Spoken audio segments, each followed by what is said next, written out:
Hi,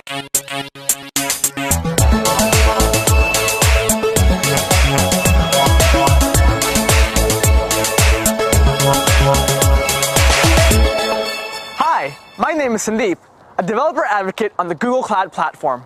Welcome to the Google Data Center at the Dalles, Oregon. Take a look around. Before we go inside, we need to make sure that we have the appropriate security clearance. Most Google employees can't even get in here. So let's go on a special behind-the-scenes tour.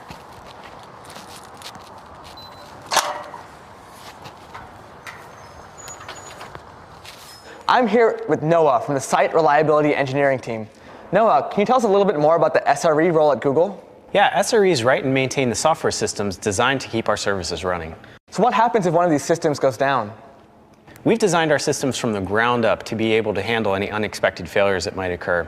We have highly redundant power, networking, and serving domains, so that even if we do lose an entire cluster, we're able to redirect those workloads and live migrate data in order to minimize any impact. In addition, we have a team of SREs on call 24/7 that can tackle any problems that might arise. Thanks, Noah. So now we learned more about the systems that manage our fleet at Google. Let's take a deeper look at the data center infrastructure itself. Welcome inside. Before we can continue further, we need to go through the biometric iris scan and circle lock. These only allow one person in at a time and require dual authentication to continue further. I'll see you on the other side.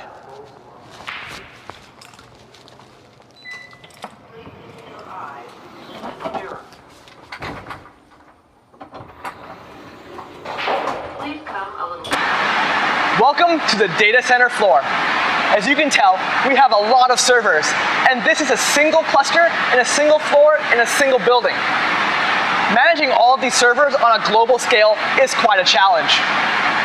To utilize our fleet, we use tools such as Borg, Colossus, and Spanner.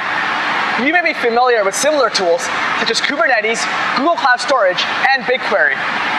Now, these tools allow Google engineers and cloud customers to more easily manage infrastructure, allowing everyone to build innovative and scalable applications.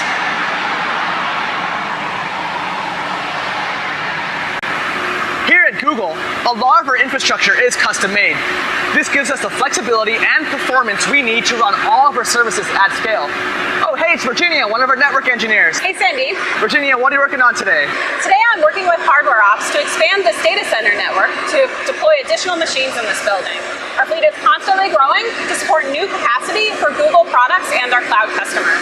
That sounds like a lot of work to be constantly adding capacity around the globe. Well, we've designed our network so that this kind of capacity growth isn't very hard. Jupyter, our current data center network technology, is a hierarchical design using software-defined networking principles. So just like with our servers, we abstracted away the specific details of our network and can manage them like they're software programs and data. Abstracting seems to be a common theme here at Google. I've also noticed a lot of fiber running in our data centers. That's right. A single building can support 75,000 machines and carry over 1 petabyte per second of bandwidth, which is actually more than on the entire internet. Wow. This allows us to reliably access storage and compute resources with low latency and high throughput. So how is this data center connected to all our other data centers around the globe? Google runs V4, our own private, highly efficient backbone network, which is actually growing faster than our internet-facing network. It connects all our data centers together and allows services to efficiently access resources in any location. Nice. I finally know what all this Google Fiber is really used for. Thanks, Virginia. No problem. So now you've seen all the compute and networking horsepower required to run your workloads in the cloud. Let's take a look at where your data is safely and securely stored. Let's go. Whether you're querying terabytes of data on BigQuery or storing petabytes in Google Cloud Storage, all of your data needs to be stored on a physical device. Our data center infrastructure allows us to access our storage quickly and securely. At our scale, we need to handle hard drive and SSD failure on a daily basis. While your data is replicated and safe, we need to destroy or recycle used hard drives so no one can access your data. From the time a disk is removed from the server to the time it's decommissioned, we maintain a very strict chain of custody. The disks are completely wiped and then destroyed in a huge shredder. Let's go shred some hard drives.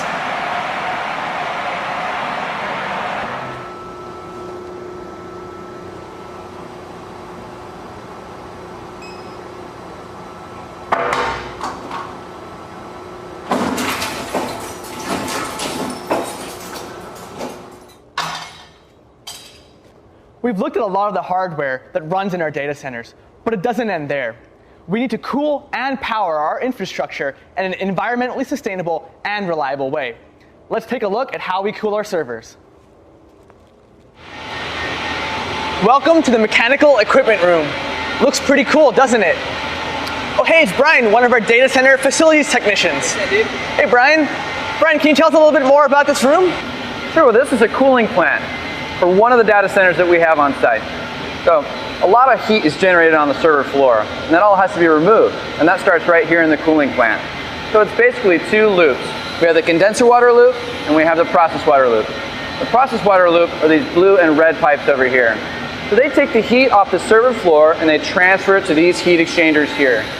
The condenser water loop are these green and yellow pipes here. They take the cold water from the basin underneath us, they transfer it to these heat exchangers here, and they send it up to the cooling towers up on the roof. I notice our pipes are Google colors. It's pretty cool. So how efficient is our data center? Well, Google has some of the most efficient data centers in the world. In fact, when we started reporting our power usage effectiveness, or our PUE, in 2008, most other data centers were around 100% overhead.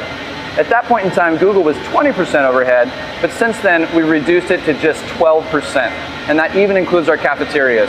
Whoa, that is so low. Also, what's this big green machine for? Oh, well, this is a chiller.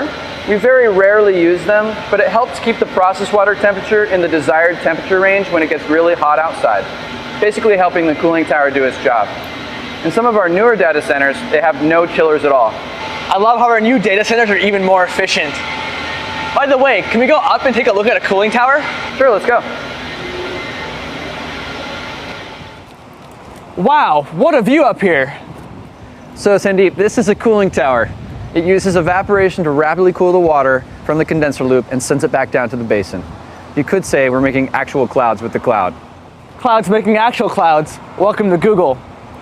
So Brian, how do we power the cloud? Well, that all starts at Google's Power Substation. Let's go take a look. So this is the Google-owned Power Substation. This is where the high voltage power enters the site, it's reduced, and then sent to multiple power distribution centers such as this one right here. What happens if a power distribution center loses power? If it loses power, we have multiple generator and utility backup sources available to maintain power to those servers. And where does all the power come from? It actually comes from multiple hydroelectric power plants that are nearby. I love how Google uses reliable green energy whenever possible. We are 100% carbon neutral, actually. That's pretty cool. You know, it seems like Google builds reliability from the ground up, from the power and cooling all the way to the software systems that manage our fleet. Thanks for showing me around, Brian. No problem. Have a great day. Thank you for joining me on this special behind-the-scenes tour. Please check out cloud.google.com to learn how you can build what's next.